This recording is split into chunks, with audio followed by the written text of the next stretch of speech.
Live from the Talking Joe studios, it's Talking Joe.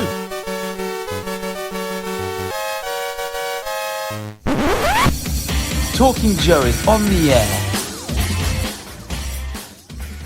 Hey, it's me, Mark, and welcome to Talking Joe with a teeny tiny episode talking about Joefest 2025, where me and that other person that I do a show with will be.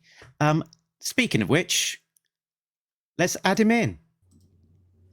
I'm not hiding under my desk. We don't have time because this is such a teeny tiny episode. I'm not going to take the time to curve up from anyway. Mark and I, folks, are here to tell you that we will be in Augusta, Georgia, walking around the convention center, talking to people, maybe you, looking at things, maybe buying things. And Mark, we have a table. We have a Talking Joe table in the podcast area. We do. So we will be at V25, which I believe stands for vestibule. Vestibule. How would you say it, Tim? Vestibule. Yes, one of those ways. V25. So in terms of the overall map, you've got your registration area, I think, is probably the entrance down in the bottom right-hand corner. And we're pretty much right next to the registration desk. And then there's the big floor outside, sort of the main floor. And so we're kind of that hallway outside. Yes, this means we're in the outer hallway. And I'll be honest with you, folks. I think we may be walking the convention floor or attending fascinating panels more than we will be at our table. So if you don't find us at our table and you want to find us, spend the next several hours walking around looking for us. Look, I've made a thing for our table, Tim. Oops, it's on the floor. Look, that's made great. a little thing. I will try and bring a little acrylic stand so that it can stay there, and maybe I'll bring my red tablecloth. I've done that little. Oh, that's great. With me. So, folks, the table, Joefest. Your trademark red tablecloth. That would be amazing. It's a different red than the red panels behind me, than the red of my shoes, than the red of my lamp that you got so excited about in our last episode. Folks, Joefest this year has made a cool concerted effort to include podcasters. I think this is sort of called Podcasters Row or Podcasters Alley or Podcasters Avenue or The Podcast Wasteland. And so this is a place where if there's someone really interesting that we want to interview, we can. Does this mean I have to bring my fancy mic? Because it's funny. I'll have my little ones. They work quite well. Because Mark and I we're going to we are moderating the Larry Hama panel, which is the Sunday, the final day of Joefest, and we were thinking that was sort of our centerpiece of recording things to turn into episodes. So if you don't make it to Joefest, you'll be able to experience the best 49 minutes of Joefest. We will definitely not ask Larry how he got the job to write G.I. Joe in 1981 at Marvel Comics. Completely separate from Talking Joe, folks, I own a comic book store. We have a lot of great G.I. Joe back issues, and we don't do a lot of mail order.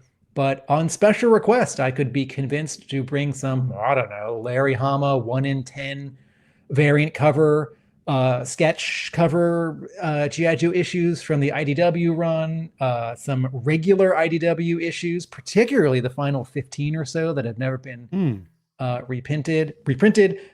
Send my store an email and send us some money, and I can bring you a couple comics, and you can save on shipping. Very good. There's a picture on the screen of when I last saw Larry when I was in New York with you. And Nick, there we are. It's a real life picture.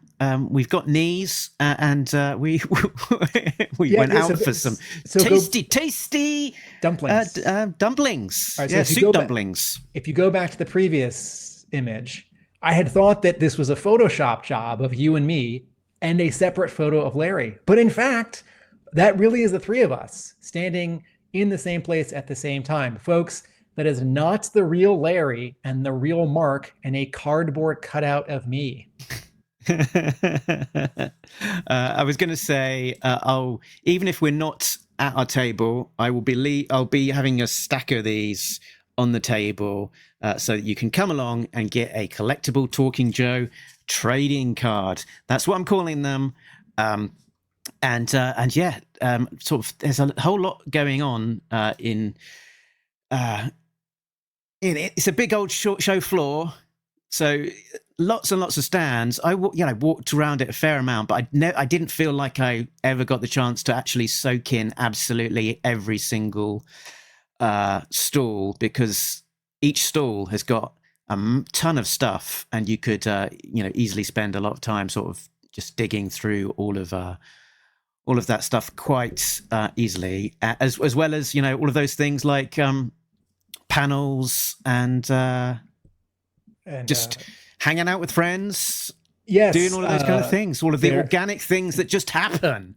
There are finding a Marvel colorist who worked on the final few issues of the G.I. Joe in the Marvel era before going on to try and form his own company that makes G.I. Joe comics. Anything could happen. Yes, folks. Attendance 2 years ago at Joefest was, I'm told, 10,000, and last year I'm told 12,000. I think that's an estimate, but I think that's a fair estimate.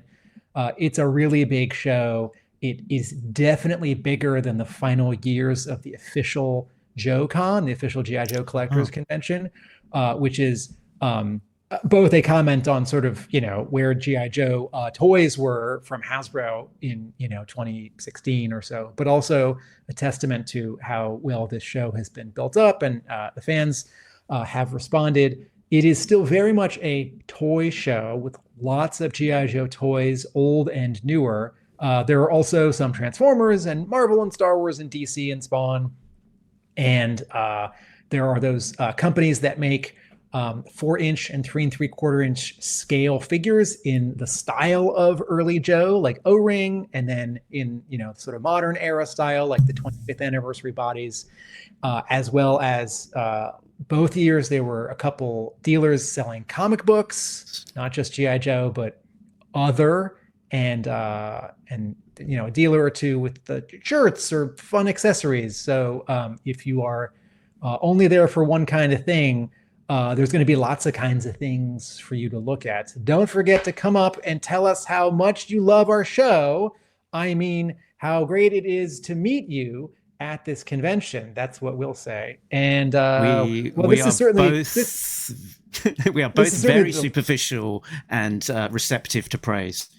It is fun, folks, to take photos with you. If you say, "Hey, I listen to Talking Joe, and it's nice to meet you," I will often say, "Well, hey, here's my crummy old camera. Let's take a picture of us, and then maybe I'll put you in my blog." Mark, this episode is already twice as long as we had originally intended. It was going to be a 5-minute teaser ad to get people pumped about our appearance at Talking Joe. Let's wrap it up. Yeah, I was just going to say there's the karaoke as well. We'll try and fit that in. And why are there so many covers of Baroness?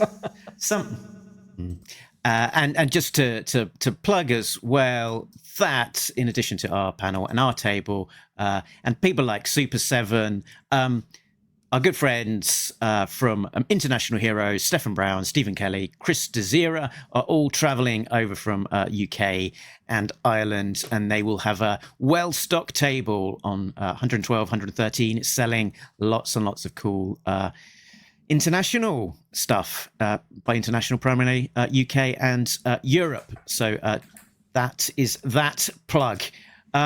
So with our mini episode done, there's just one less thing to say, Tim, which is that nobody beats Talking Joe. We'll see you down in Augusta.